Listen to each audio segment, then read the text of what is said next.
आज का बहुत ही शुभ समय है जब त्रेता युग में राजा दशरथ के उस पावन प्रांगण में ब्रह्मांड नायक मर्यादा पुरुषोत्तम भगवान श्री रामचंद्र जी का प्रादुर्भाव हुआ था। बोलिए श्री रामचंद्र भगवान की जय। चैत्र मास की 9वीं तिथि और यही मध्य दिन 12 बजे सारी सृष्टि ऐसी प्रफुल्लित थी। आसमान में सब देव शक्तियां हाथ जोड़े, हाथ में पुष्प लिए भगवान के अवतरण का इंतजार कर रहे थे कि कब प्रभु धरती पर प्रकट हों, सभी सज्जनों की पीड़ा हरें, भक्तों का कल्याण करें, धर्म की स्थापना करें। ऐसा आह्लादित वातावरण था। तुलसी बाबा जी लिखते हैं, 9वीं तिथि मधु मास पुनीता, शुक्ल पक्ष अभिजीत हरि प्रीता, मध्य दिवस अति शीतल घामा, पावन काल लोक विश्रामा। ना ज्यादा गर्मी थी ना सर्दी थी, मध्य का दिन। अभी थोड़ी देर में 12 बजने वाले, ठीक वही समय अभिजीत नक्षत्र जब भगवान इस धराधाम पर जीवों का कल्याण करने के लिए प्रकट हुए थे और सभी देव शक्तियों ने स्तुति की थी। इसलिए आप भी 1 मिनट मेरे साथ हाथ जोड़ के भगवान का ध्यान करते हुए स्तुति करेंगे। भय प्रकट कृपाला दीन दयाला, कौशल्या हितकारी, हरि सत महतारी, मुनि मनहारी, अद्भुत रूप विचारी, लोचन अभिरामा, तनु घन श्यामा, निज आयुध भुजचारी, भूषण बनमाला, नैन विशाला, शोभा सिंधु करारी। सिया राम जय जय राम, राम सिया राम जय जय। मंगल भवन अमंगल हारी, दरहु सुदशरथ अजर बिहारी। राम सिया राम जय जय राम, राम सिया राम जय जय राम। जीवन में सब कुछ मिल जाता है, लेकिन संत मिलना बहुत दुर्लभ होता है। भगवान की कृपा बिना नहीं मिलते हैं। और उनका संग मिल जाए, सत्संग मिल जाए, उससे बड़भागी आत्मा नहीं होती है। गरीब संतों की संगत करे, बड़भागी बड़ देव, आपन तो संशय नहीं, पार उतारे खेव। किसी का सौभाग्य देखना हो तो क्या पहचान है? उसको गुरु संत मिल जाएंगे, उनका सानिध्य सत्संग श्रवण करने को मिल जाएगा, क्योंकि ये हमें पार उतारते हैं। कैसे? इस भवसागर में पड़ी हुई आत्मा को सुख सागर ले जाने के लिए ये संत मांझी का काम करते हैं। इसलिए ऐसे केवटियां हैं भवसागर के, जो इनके नाम रूपी नैया में बैठ जाता है, उसकी नैया पार लगा देते हैं। देखिए, संत, साहेब और अवतार, इनमें ज्यादा अंतर नहीं है। सतगुरु, संत और अवतारा, 3 कला एके दरबारा। यानी वो परमात्मा ही परम ज्योति स्वरूप सतगुरु, संत और अवतार के रूप में इस धराधाम पर अवतरित होकर अपनी लीला प्रकट करते हैं। कभी जीवों को जागृत करने के लिए आत्मज्ञान देते हैं, कभी यह धर्म बढ़ जाए तो धर्म की स्थापना के लिए आते हैं। भेद हमारी दृष्टि में है, नहीं तो वो एक ज्योति ब्रह्मण नायक परमात्मा ही सब घट में समाया हुआ है। कभी सब घट मेरा साईया, सुनी से जन कोए, बलिहारी वा घट की जा घट प्रगट होए। कहते हैं सब घटों में परमात्मा है, घट मनुष्य के शरीर को कहा है, इसलिए एक होता मरघट, यानी जब सबके घट मर जाते हैं तो वहां मरघट होता है।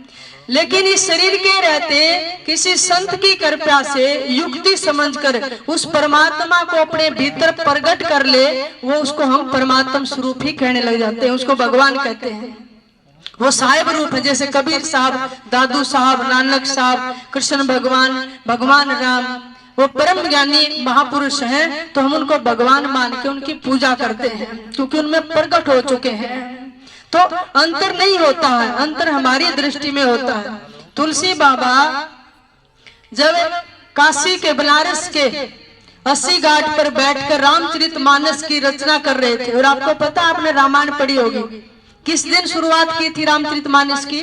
रामनवमी वाले दिन ही रामचरितमानस लिखना शुरू किया था। उन्होंने एक दोहा लिखा, सिया राम मैं सब जग जानी, करूं प्रणाम जोर जुग पानी।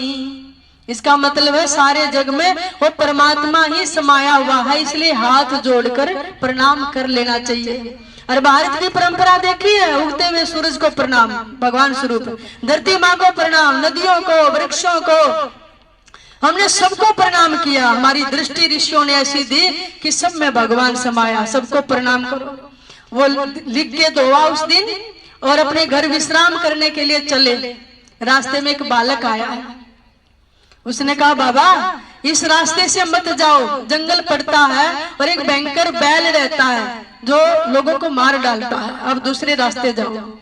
और तुलसी बाबा वो वाणी उस दिन लिख के गए थे, कहले भाई सब जीवों में वो मेरा परमात्मा ही समाया हुआ है, प्रणाम कर लेंगे तो कुछ नहीं कहेगा, चला जाएगा, हाथ जोड़ लेंगे। अब तुलसी बाबा गए, बैल आया और उसने टक्कर मारी, चोट लगी। तुलसी बाबा घर नहीं गए, वापिस उसी घाट पर आकर जो वाणी लिखी थी उसको फाड़ने लगे कि ये बात गलत है, अगर उसमें भगवान होते तो मुझे टक्कर क्यों मारते, मैंने प्रणाम किया। जब फाड़ने वाले थे उस समय पवन पुत्र हनुमान जी महाराज प्रकट हो गए और कहने लगे, तुलसी बाबा ठहरो, वाणी गलत नहीं है, आप समझ नहीं पाए। जब वो बच्चा आपको ये कहने आया था कि बाबा इस रास्ते से मत जाओ, तो उस बालक में भगवान क्यों नहीं देखे, आपने उनकी बात क्यों नहीं मानी? क्योंकि स्वयं परमात्मा आए थे आपको चेताने के लिए, आपने बैल में परमात्मा दिखे, बच्चे में नहीं दिखे। तुलसी बाबा ने हनुमान जी को गले लगा लिया और वो वाणी रखकर रामचरितमानस में फिर प्रणाम किया कि सच में मेरी दृष्टि में अंतर है, परमात्मा तो हर जगह हर रक्षा करने के लिए, चेताने के लिए आते हैं। इसलिए वाणी है, सिया राम मैं सब जग जानी, करूं प्रणाम जोर जुग पानी। ऐसे ऐसे संत महापुरुषों के सानिध्य में रहकर फिर जिन्होंने सेवा की, भगवान राम की वानरों को कोई स्वार्थ था नहीं ना। जब लंका पर सेतु बांधा, कितने वनवासी, कितने वानरों ने पत्थर ढोए, है ना, वृक्ष लाए, और कैसे की लहरी ने भी सेवा की कि भगवान का कार्य चल रहा है। उस समय एक और साधारण से व्यक्ति थे जिन्होंने सेवा की थी और निस्वार्थ सेवा की, और भगवान एक एक आत्मा को देख रहे थे, बेटा तूने निस्वार्थ सेवा की है, किसी जन्म कोई सिद्ध बनेगा, कोई तपस्वी बनेगा, कोई सत्पुरुष बन के इस धरती पर आएगा और तू पता नहीं कितने जीवों का तुम कल्याण करोगे। उनमें एक आत्मा थी दादू साहब जो वानर सेवा कर रहे थे, और वो आत्मा फिर राजस्थान में, जिनको बचपन से ही 11 साल की अवस्था में सतगुरु कबीर साहब बूढ़े बाबा बनकर मिले और उनका ये घट खोल दिया, वो सेवा का परिणाम था। और दादू साहब के भीतर वही परम ज्योति परमात्मा प्रकट हो गए। उन्होंने वाणी बोली, दादू आदू सदा के आज काल के नाही, लंका पर धावा हुआ दादू दल के माई। कहते त्रेता में थी आत्मा उस दल के अंदर, और फिर ये सिद्ध महापुरुष बन के अवतरित हुई। वही राजस्थान में एक संत हुए हैं जिया राम जी, आपने सुना होगा, काफी प्रसिद्ध सिद्ध संत हुए हैं, बहुत वज्रानंदी थे। उनके सिर पर भी एक चोट का निशान था। उनके भगत पूछते, महाराज आपके सिर में चोट का निशान कैसे, जन्म से ही? तो कहते थे भाई ये पिछले जन्म की निशानी है। मैं भगवान राम की सेना में एक साधारण वानर था और जब राम रावण का युद्ध चल रहा था तो मैं भी राक्षसों के साथ लड़ रहा था और एक राक्षस ने मेरे सिर में चोट मारी थी। ये वही निशानी है। त्रेता युग की आत्मा राजस्थान के नागौर के पास वो जयराम जी प्रकट हुए और वो निशानी कहते थे उसी समय की है। बहुत तपस्वी जंगलों में कई कई दिन चले जाते, बिना खाए पिए भजन करते थे। फिर लोगों की भीड़ लगती तो वहां से उठ के फिर एकांत में चले जाते थे। भी यहाँ व्यवधान पैदा होता है, मेरे भजन में बाधा पड़ती है। कहने का मतलब है ऐसी ऐसी आत्माएं जिन्होंने बिल्कुल निस्वार्थ भावना से सेवा करी और फिर पूर्ण प्रकट होकर इस धरती पर जीवों का कल्याण किया। सदगुरु कबीर साहब के पास कितने शिष्य थे, सिद्ध आत्माएं कहलाई। उन्होंने भी बार बार अवतरित होकर फिर गरीबदास जी आए, उन्होंने सेवा की, कितने जीवों का कल्याण किया। इसलिए बाबा जी फरमाते हैं ग्रीव झिलमिल दीपक तेज के दसों दिशा दर हाल, सतगुरु की सेवा करे पावे मुक्ता माल। कहते हैं ऐसे संतों की महापुरुषों की सेवा करोगे ना, मुक्ता माल यानी मुक्ति जैसा पदार्थ भी आपको मिल जाएगा, जो मुक्ति आपको संसार में कोई नहीं दे सकता।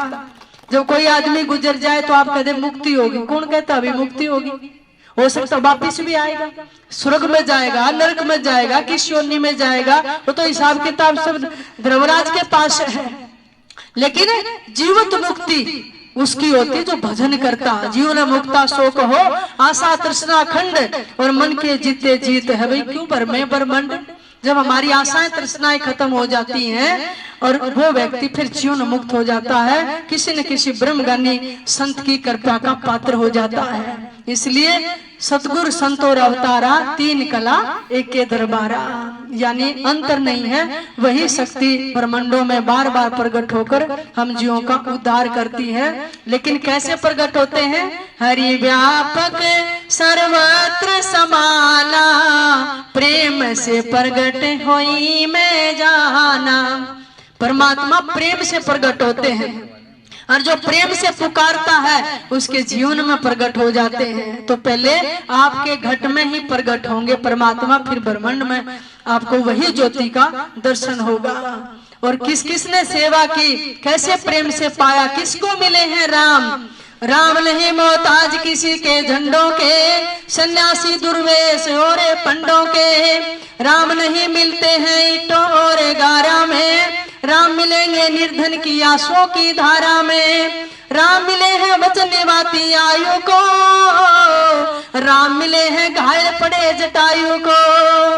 राम मिले हैं पंचवटी की छाओं में, राम मिले हैं अंगद वाले पाँव में। राम मिले हैं मर्यादा के जीने में, राम मिले हैं हनुमान के सीने में। राम मिले हैं तत्वों में वनवासों में, राम मिले हैं केवट के विश्वासों में। राम मिले हैं अनसुईया की मानवता को, राम मिले हैं सीता जैसी पावनता को। राम मिले हैं ममता की माँ को कौशल्या को, राम मिले हैं पत्थर बनी अहिल्या को। राम मिले हैं हाथ में रखी गिलहरी को, राम मिले हैं शरण पड़े विभीषण को। राम नहीं मिलते हैं मंदिर के फेरों में, कहाँ मिलेंगे? राम मिले हैं भिलनी के झूठे बेरों में, राम मिले हैं भिलनी के झूठे बेरों में। संक्षेप में मैंने आपको सारी रामायण सुना दी है। किसको राम मिले हैं? जिनके अंदर प्रेम था, पुकार थी और अधीनगी थी। क्योंकि कोट यज्ञ अश्वमेध से नहीं होए दीदार, अधीनगी और बंदगी से छिन में उतरे पार। तो एक ये सूत्र दिया संतों ने कि आपको बहुत बड़े शास्त्र नहीं आते हैं, कोटो अश्वमेध यज्ञ नहीं कर सकते, बहुत बड़ी तपस्या नहीं कर सकते हैं, क्या कर सकते हैं? संतों के पास बैठकर सत्संग श्रवण करो, नाम का कीर्तन करो और हृदय में परमात्मा का प्रेम जगाओ, प्रेम से प्रकट होते हैं। तो ये सूत्र देने के लिए संत महापुरुष इस संसार में आते हैं। अभी मैं एक छोटा सा भजन बोलूंगी, साथ साथ बोलूंगा, मेरे साथ बोलेंगे ना। भगवान राम का कितना इंतजार कर रही थी भिलनी, कितने वर्षों से उनके गुरु कहकर गए थे बेटी हम तो जा रहे हैं अपने परम धाम में, वह रोने लगी बेचारी कि गुरुदेव मेरा कल्याण कैसे होगा, कि बेटी भगवान राम आएंगे और सबसे पहले तेरी कुटिया पर आएंगे, इंतजार करना, उनकी सेवा करना। आइए एक भजन गुनगुनाते। भिलनी सवारे रास्ता आएंगे राम जी, भिलनी सवारे रास्ता आएंगे राम जी, मेरा भी धन जीवन बनाएंगे राम जी, मेरा भी जीवन धन्य बनाएंगे राम जी, भिलनी सवारे रास्ता आएंगे राम जी, भिलनी सवारे रास्ता आएंगे राम। आंखों में रोज अपने आंखें बुहारती, आंखों से रोज अपने राहें बुहारती, कांटे लगे न राम को कोमल है पाँव जी, कांटे लगे न राम को कोमल है पाँव जी, भिलनी सवारे रास्ता आएंगे राम जी, भिलनी सवारे रास्ता आएंगे राम। डलियों में बेर बागों से चुन चुन के ला रही, डलिया में बेर बागों से चुन चुन के ला रही, खट्टे हो चाहे मीठे खाएंगे राम जी, खट्टे हो चाहे मीठे खाएंगे राम जी, भिलनी सवारे रास्ता आएंगे राम जी, भिलनी सवारे रास्ता आएंगे राम जी। आके से आए जब श्री राम जी दीवानी हो गई, आए जब श्री राम जी दीवानी हो गई, बिठाया ना हरि को भूली है सब काम जी, बिठाया नहीं राम को भूली है सब काम जी, शिवरी सवारे रास्ता आएंगे राम जी, भिलनी सवारे रास्ता आएंगे राम।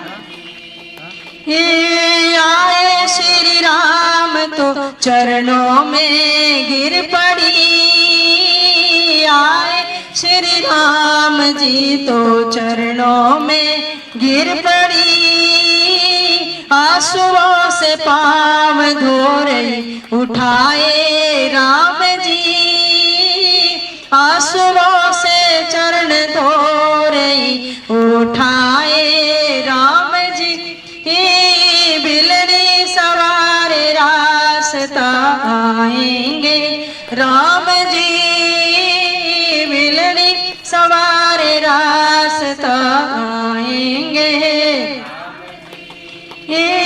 देखा प्रभु के खाते तो भी भोर हो गई, देखा प्रभु को खाते तो भी भोर हो गई, भक्ति के नौ साधन लाए हैं राम जी, भक्ति के नौ साधन लाए हैं राम जी, ये भिलनी सवारे रास्ता आए हैं राम जी, भिलनी सवारे रास्ता आएंगे राम। मेरा भी धन्य जीवन बनाएंगे राम जी, मेरा भी धन्य जीवन बनाएंगे